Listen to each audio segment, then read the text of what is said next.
राधा वल्लभ श्री हरिवंश। राधा वल्लभ श्री हरिवंश।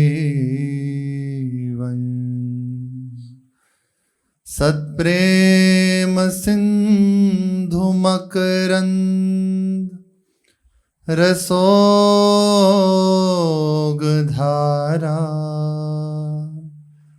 सारा नज श्रमभित श्रवदाश्रितेषु।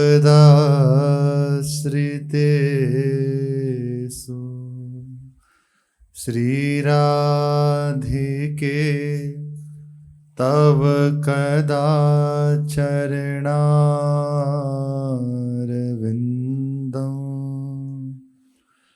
गोविंद जीवन धनो शिरसा वहामि।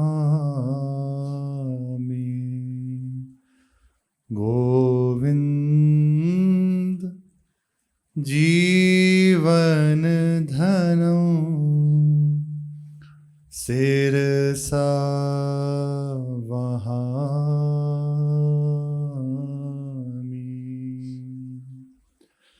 श्री राधा वल्लभ लाल की जय। महामहिम श्री भाई जी हनुमान प्रसाद पौद्दार जी, इनका पावन प्रसंग अपने जन कथन श्रवण कर रहे हैं। प्रथम दर्शन श्री भाई जी को जसीडी में हुआ भगवान विष्णु का। अब दूसरी घटना को उल्लेख करते हुए लेखक कह रहे हैं, आश्विन कृष्ण 9 विक्रम संवत 1984 सोमवार 19 सितंबर 1927 जसीडी महेंद्र सरकार की कोठी के पूर्व दक्षिण भाग में मारवाड़ी आरोग्य भवन के पुस्तकालय में दिन के 2 बजे लोग एकत्रित हुए। श्री सेठ जी ने हरदत्त राय जी गोयनका के कहने पर भाई जी से कहा कि हरदत्त कहता है इसलिए उस दिन की तरह आंखें खोले हुए प्रत्यक्ष भगवान के दर्शन हो। जैसे कल श्रवण किया वैसे ही अभी दोबारा दर्शन हो, भाई जी के लिए आदेश दिया श्री सेठ जी ने। प्रत्यक्ष दर्शन होने चाहिए, इस बात के लिए चेष्टा करनी चाहिए। उसके बाद थोड़ी देर तो भाई जी चुप रहे। पीछे श्री सेठ जी ने कहा कुछ स्तुति के श्लोक और अजोपी इत्यादि श्लोक बोलकर आरंभ करना चाहिए। सेठ जी भाई जी को प्रेरित कर रहे हैं कि जैसे उस दिन तुम्हें दर्शन हुआ वैसे अभी फिर से सबके समक्ष दर्शन करो और वर्णन करो प्रभु का। इसके बाद स्वयं ही त्वमेव माता च पिता त्वमेव उच्चारण करके चुप हो गए श्री सेठ जी महाराज। कुछ मिनट बाद भाई जी ने शांताकारम बोलकर अजोपी यदा यदा परित्राणा ये 3 श्लोक बोलकर उपस्थित लोगों से एक साथ मिलकर एक ध्वनि से भगवान के आवाहन के लिए व्याकुल होकर मन से प्रार्थना करने के लिए कहा। बहुत ध्यानपूर्वक सुने, बहुत प्रेरित प्रसंग है। भगवान के आवाहन के लिए व्याकुल होकर मन से प्रार्थना करने के लिए कहा और यह भी कहा कि किसी को किसी प्रकार का शब्द नहीं करना चाहिए। यदि कोई शब्द हो तो उसकी तरफ ध्यान नहीं देना चाहिए। यहां तक मन को भगवान में लगाना चाहिए कि यदि वज्रपात हो तो भी उसकी तरफ ध्यान ना जाए। भगवत दर्शन की यह है स्थिति। उसके बाद भाई जी भगवान से प्रार्थना करने लगे। भाई जी ने कहा, हे प्रभु, हे दीनानाथ, मेरे तो कोई प्रेम नहीं, मेरा तो कोई बल नहीं, मेरी तो कोई योग्यता नहीं, कोई शक्ति नहीं, जिसके प्रेम और बल के वशीभूत होकर आप उस दिन साक्षात प्रकट हुए थे, उसी के प्रेम और बल से आज भी हम लोगों में आविर्भूत होने की दया करिए। नाथ, मैं तो कोई प्रार्थना की योग्यता नहीं रखता। ये बनावट नहीं है, ये कृत्रिम नहीं है, ये हृदय के स्थल से, अंतस्थल से निकल रही है। ये वास्तविक दैन्यता है जो बिरले महाभाग्यशालियों में होती है। इसी से प्रभु रीझते हैं। जेहि दरबार दीन को आदर, इसी दैन्यता ही कह रहे हैं। अब भाई जी में क्या कमी है, लेकिन हृदय ठहर गया, किसी योग्य नहीं। सब साधन का सार यही है।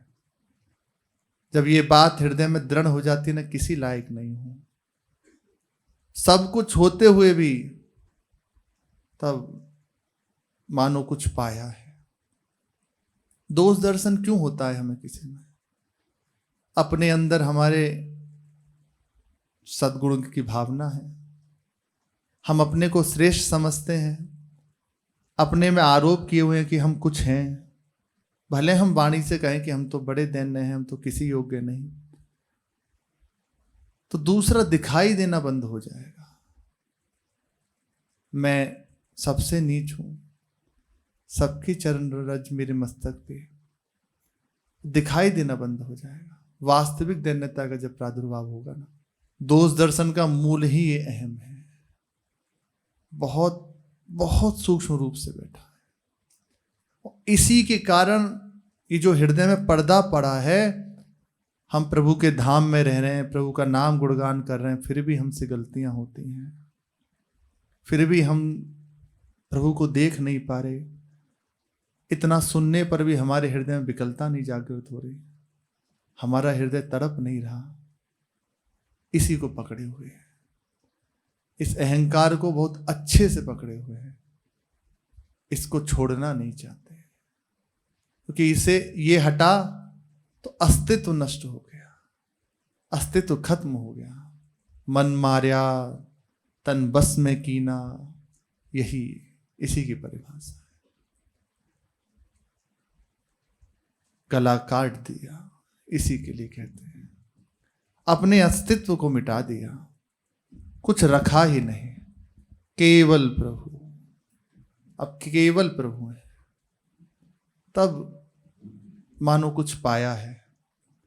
और जब तक ऐसा नहीं, तो अभी उपलब्धि नहीं हुई। आप कह सकते हैं कि मैं ऐसा ऐसा ऐसा, पर अब हमारी जो प्रेम गली है, इसमें प्रवेश नहीं है, केवल एक का प्रवेश है।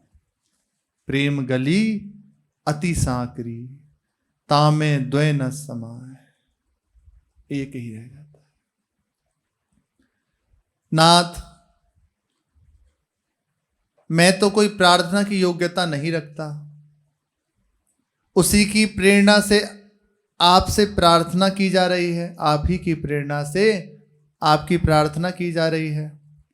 प्रार्थना करने में भाई जी बीच बीच में रुक रहे थे, हृदय गदगद हो रहा है, वाणी अवरुद्ध हो रही है। ये सच्ची प्रार्थना है। जब हम अपने प्रभु से प्रार्थना करते हैं, कुछ कहते हैं और हृदय द्रवित हो जाए ना, तो मान लेना कि हमारी विनय स्वीकार हो गई। इस समय हम दैन्य होकर अपने प्रभु से कुछ कह रहे हैं, हृदय भरी आए, नेत्र भरी आए, बोलने की हिम्मत ना रहे, बस आप देख लो, तो उसी समय समझ लेना कि आपकी प्रार्थना स्वीकार हो गई। प्रभु ने आपकी विनय स्वीकार कर ली। भाई जी का कंठ रुक जाता। कुछ समय तक चुप रहने के बाद उन्होंने कहा, हे प्रभु, आज आप प्रकट क्यों नहीं होते? आज क्या बात है? भाई जी ने सेठ जी से कहा, आज चेष्टा करने पर भी कोई फल नहीं होता, साधारण आंख खोले हुए ध्यान किया करता हूं, वो भी नहीं हो रहा है। सहज में नेत्र खोल के ध्यान करता हूं, आज वो भी नहीं बन रहा। क्या बात है? सेठ जी से श्री भाई जी कह रहे हैं, आज क्या बात है? आप अब मुझको फिर एक बार आज्ञा करें जिससे मुझको वैसा दर्शन हो सके। फिर भाई जी ने कहा, अब थोड़ा ध्यान होने लग गया। सेठ जी ने कहा, मेरे यह स्फुरना हो रही है कि इसके लिए पहाड़ी ठीक है, इस स्थान का बड़ा महत्व है। यह जगह राजसी है और पहाड़ी स्थान सात्विक है, बहुत महत्व होता है स्थान का, वह प्राकृत है। भाई जी ने कहा, अच्छा वहां चलना चाहिए। सब जन जो बैठे थे सब तैयार हो गए, सेठ जी भी खड़े हो गए और आगे आगे चलने लगे। पहाड़ी के रास्ते में एक स्थान को देखकर यह बात कही, यह स्थान भी अच्छा है, लेकिन आज तो उसी जगह चलना चाहिए जहां पहले भगवत दर्शन हुआ। सब लोग पहाड़ी के उस स्थान पर पहुंच गए जिस स्थान पर पहले भगवान के दर्शन हुए थे। वहां पहुंचने पर श्री सेठ जी ने भाई जी से कहा, हाथ पैर धो लिया है कि नहीं? भाई जी बोले कि हाँ धो लिए। अपने साथ उन्हीं के एक मित्र जल ले गए थे, तो भाई जी ने हाथ पैर धो लिए और फिर बैठ गए, शांत हो गए। सेठ जी और भाई जी पहले जिस जगह बैठे थे उसी जगह बैठ गए और सब लोग पहले शुक्रवार के दिन जिस जगह बैठे थे उसी तरह बैठ गए, यथा स्थान जहां जो थे सब वैसे ही बैठ गए। बैठने के बाद भाई जी त्वमेव माता यदा यदा ही परित्राणाय, ये 3 श्लोक बोलते बोलते बीच में अटके। थोड़ी देर चुप रहने के बाद बोले, देखिए सब भाई सावधान हो जाएं, मन एकाग्र करके भगवान का दर्शन करना चाहिए। आंख खोले जिसका मन दूसरी तरफ जाए उसको बंद कर लेनी चाहिए। सेठ जी ने कहा, दोनों ही बात ठीक है, या तो आंख बंद कर ली जाए या नासिका के अग्रभाग पर दृष्टि रखी जाए एकाग्रता के लिए। भाई जी ने कहा, पूर्व काल में मैं हनुमान गोयनका को ध्यान की बात वर्णन किया करता था, उसी प्रकार भगवान का ध्यान करना चाहिए। हनुमान भी ध्यान लगाने की चेष्टा किया करता था, उस प्रकार भगवान के स्वरूप की भावना सभी को करनी चाहिए।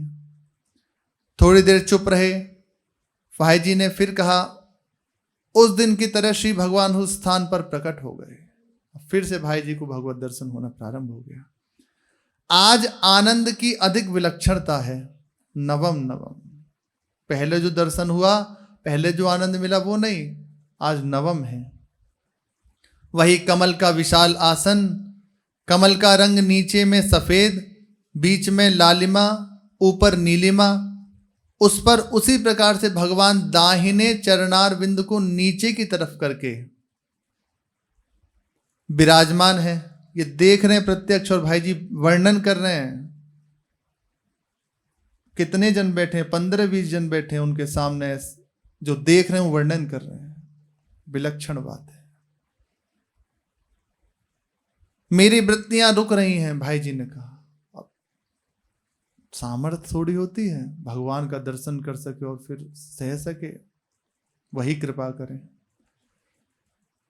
जितना भगवान के इस रूप का वर्णन कर सकता हूं उतना करता हूं। आप लोगों को उसी प्रकार भगवान के रूप का ध्यान करना चाहिए।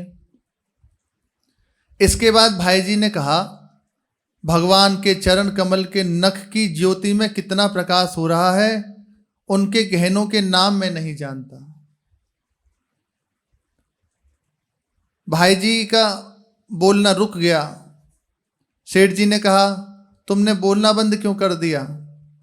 भगवान के स्वरूप का स्पष्ट वर्णन करो। सेठ जी ने 2 बार कहा, पर भाई जी नहीं बोले। इतनी आनंदमयी वृत्ति है कि थोड़ी देर बाद भाई जी बेहोश होकर गिर पड़े। रामदास जी बाजोरिया जो पास में बैठे थे, उनकी गोद में भाई जी का सर गिर गया। रामदास जी से सेठ जी ने कहा इसे बैठाओ। उन्होंने चेष्टा की और बोले कि मेरे उठाने की सामर्थ्य नहीं है।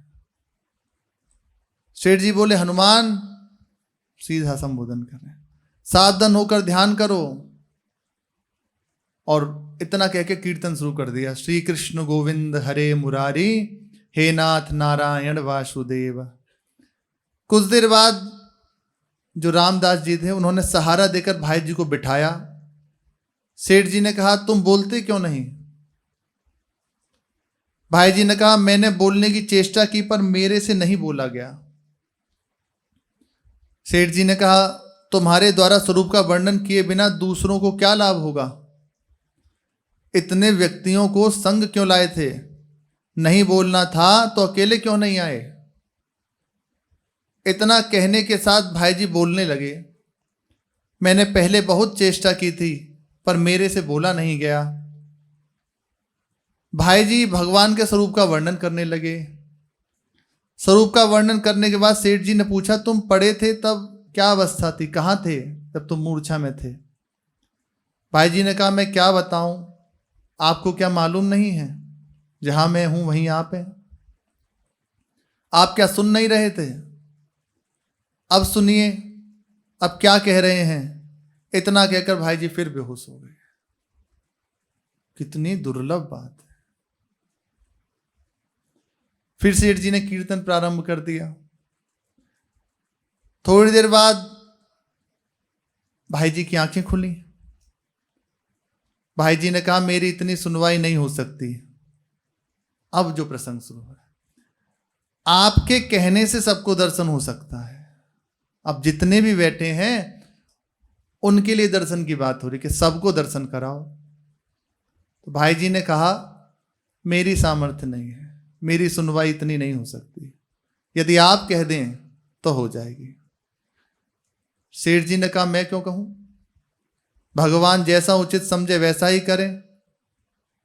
भाई जी ने कहा कि दर्शन की सबको इच्छा नहीं है, ये खास बात है। क्यों दर्शन नहीं हो रहा? बैठे हैं, ये बड़ी विचित्र बात है। सुन रहे हैं, कह रहे हैं, लेकिन चाह नहीं है। क्यों प्रभु नहीं मिल रहे? सब कुछ तो हो गया, देखो संसार छूट गया, जैसा तैसा भजन साधन भी है, फिर क्या बात है। देखा जाता है कि थोड़े में ही कभी भगवान कृपा कर देते हैं और मिल जाते हैं, और यहां रात दिन फिर क्यों? इच्छा नहीं है, इच्छा नहीं है, मिलने की चाह नहीं है। आशा का संबंध अभी संसार से कटा नहीं है। ये आशा की फांस संसार में ही है। अभी हमारे हृदय की आशा प्रभु के चरणों में लगी नहीं है, इसी कारण से विलंब हो रहा है, इसीलिए देर है। जिस क्षण केवल यही शर्त है प्रभु से मिलने की, आप मिलना चाहो, प्रभु तो हर समय हैं, हर जगह हैं। जिस समय आप चाह लोगे, बस प्रभु व्यापक सर्वत्र समाना, प्रेम ते प्रकट हो ही मैं जाना। आप जिस समय चाह लोगे बस प्रभु मिल जाएंगे। हमारे हृदय में चाह नहीं हो रही, उठती भी है तो उसको हम नष्ट कर देते हैं, किसी ना किसी सांसारिक बात का आश्रय लेके, चेष्टा का आश्रय लेके, मनोरंजन का आश्रय लेके नष्ट कर देते हैं वो फिर लंबा समय। इसीलिए कहा जाता है कोई एक पाव, कोई बिरला। इसे देखो ना, भगवत प्राप्त महापुरुष जैसे भीड़ थोड़ी होती है, ऐसे गिनती में कोई, वो भी कृपा करके अपना प्रकाश कर दें तब, नहीं तो बहुत दुर्लभ है जिसने अपना सर्वस्व प्रभु के चरणों में समर्पित कर दिया। एक ही बात है कि बस मैं आपको चाहता हूं, आपसे मिलना चाहता हूं। उसके लिए प्रभु दूर नहीं है, हर समय उसके साथ है। और साथ रहते हुए भी चाह नहीं है तो कोई बात नहीं। अब गुरुजनों के रूप में साक्षात प्रभु ही तो हैं, पर हमें अनुभव नहीं हो रहा।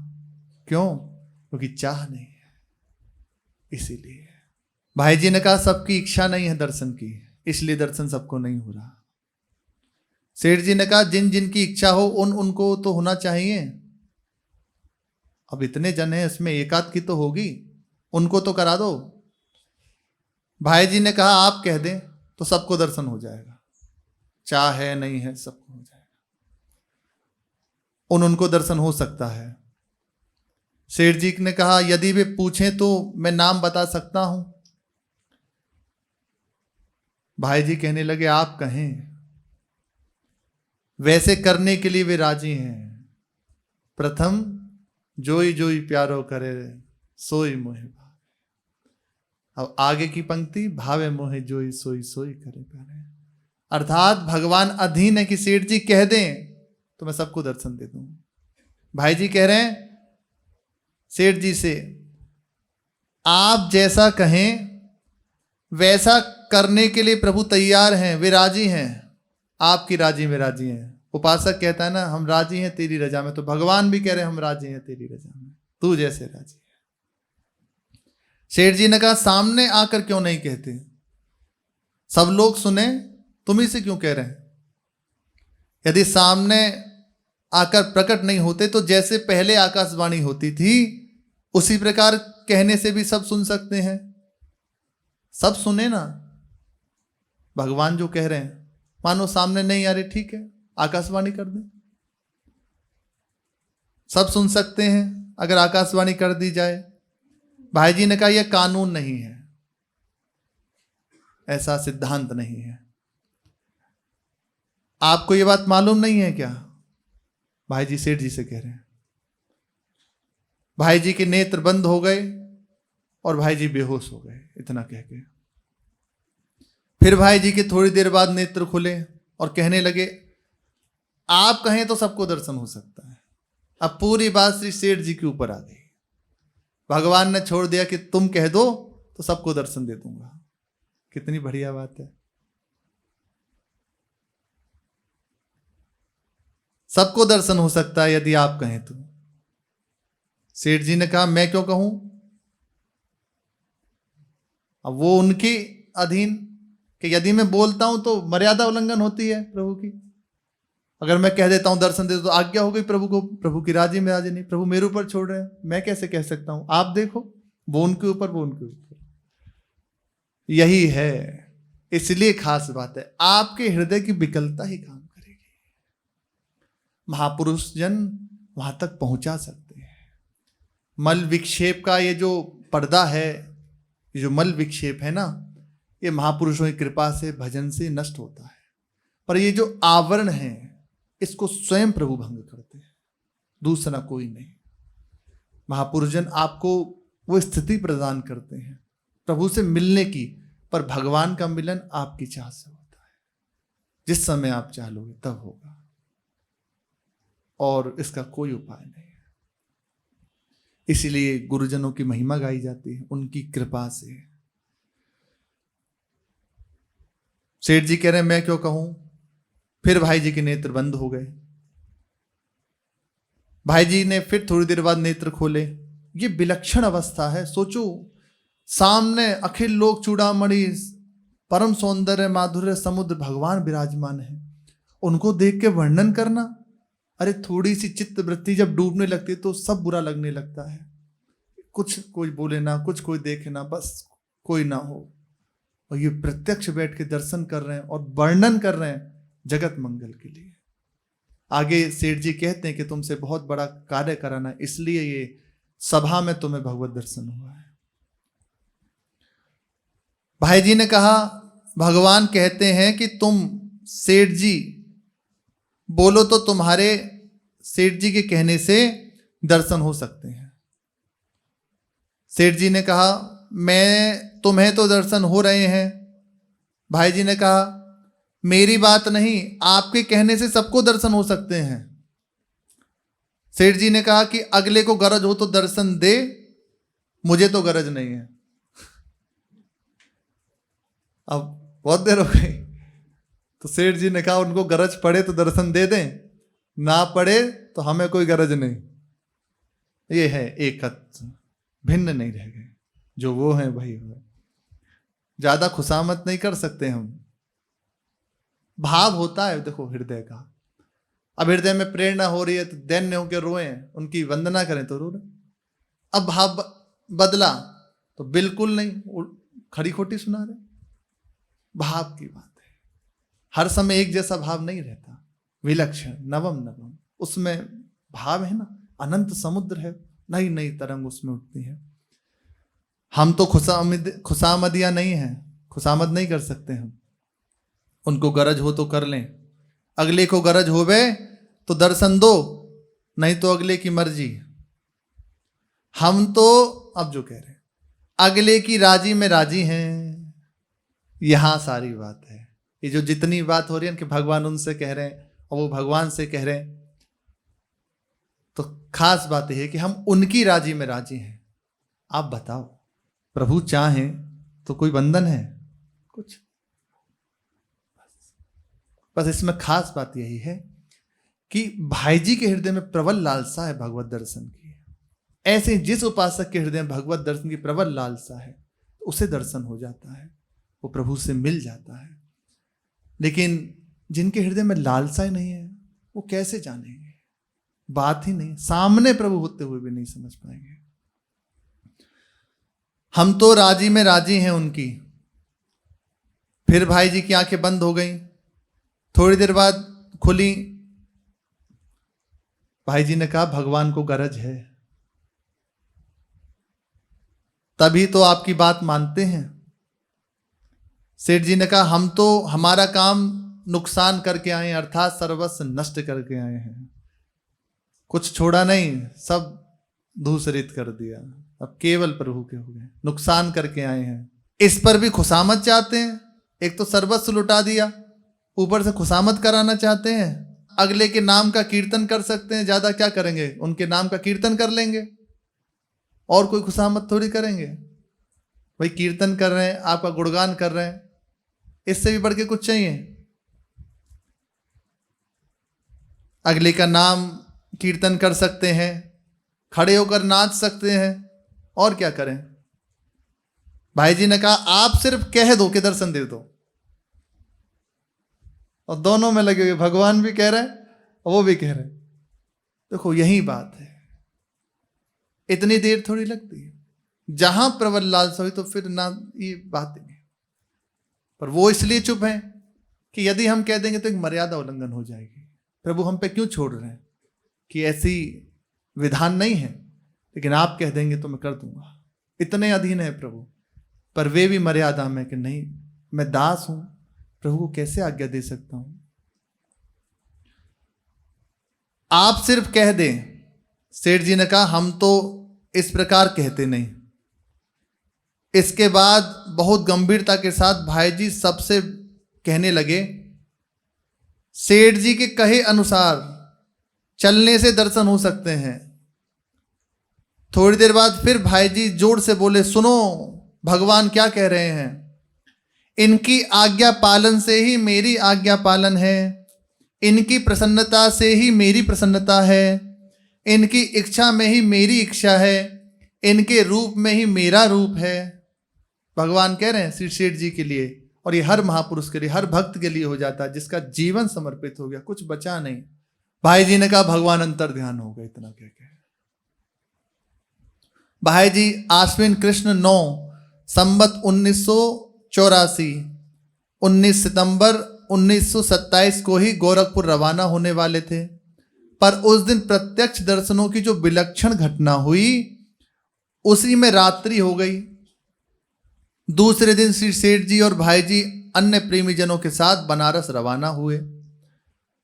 रास्ते में भाई जी ने श्री सेठ जी से प्रश्न किया, इस बार जसीडी में सबके सामने इस प्रकार का अपूर्व प्रभाव दिखाया गया, जो कार्य एकांत में होता है वह इतने लोगों के समक्ष क्यों हुआ? भगवत दर्शन इतने लोगों के बीच में ऐसा क्यों? इसका क्या हेतु है? सेठ जी ने कहा इससे जगत को लाभ ही होगा, यह काम समझकर ही हुआ है, परंतु ऐसी घटना जीवन काल में प्रकाश में न आवे तो अच्छा है। भाई जी ने कहा इससे मेरे प्रश्न का पूरा उत्तर नहीं हुआ। मैं तो पूछता हूं कि इतना प्रत्यक्ष प्रभाव सब लोगों के सामने होने में क्या हेतु है।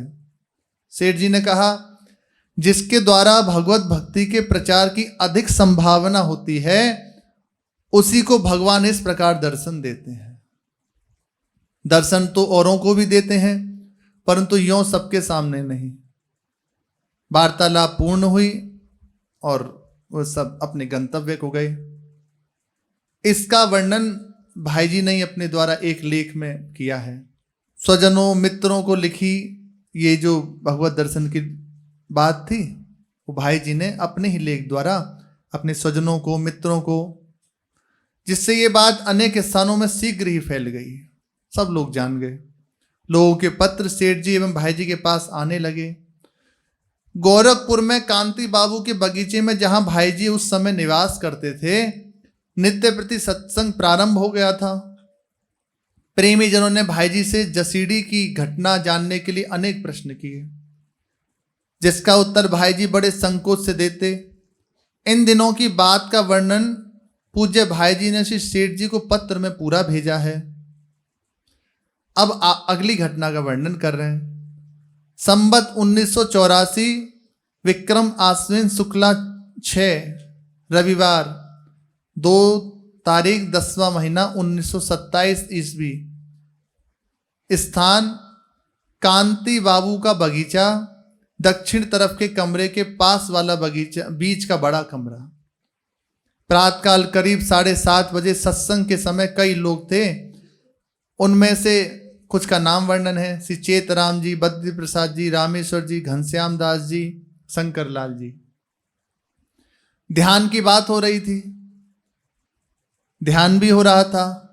अकस्मात भाई जी के सामने प्रकाश छा गया। भगवान श्री विष्णु प्रकट हो गए, आकाश में खड़े हुए हैं।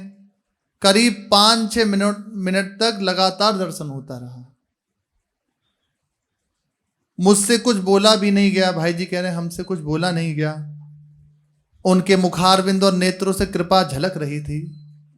जैसे पिता अपने पुत्र को और मित्र अपने मित्र को स्नेह और प्रेम की दृष्टि से देखता है, ऐसा भाव प्रत्यक्ष प्रतीत हो रहा था। यह भी अनुभव हो रहा था कि भगवान कुछ कहना चाहते हैं और फिर भी उनकी या मेरी जब कभी इच्छा हो पधार कर दर्शन देने के लिए प्रस्तुत हैं। जब चाहे तब दर्शन हो जाए। कुछ समय बाद अकस्मात प्रभु अंतर ध्यान हो गए और दिन भर भाई जी की ऐसी दशा रही। बहुत विलक्षण घटनाएं हैं। अब आगे भाई जी को भगवान जो आज्ञा करते हैं उसका वर्णन है। सो शेष चर्चा आगे। श्री राधा वल्लभ लाल की जय।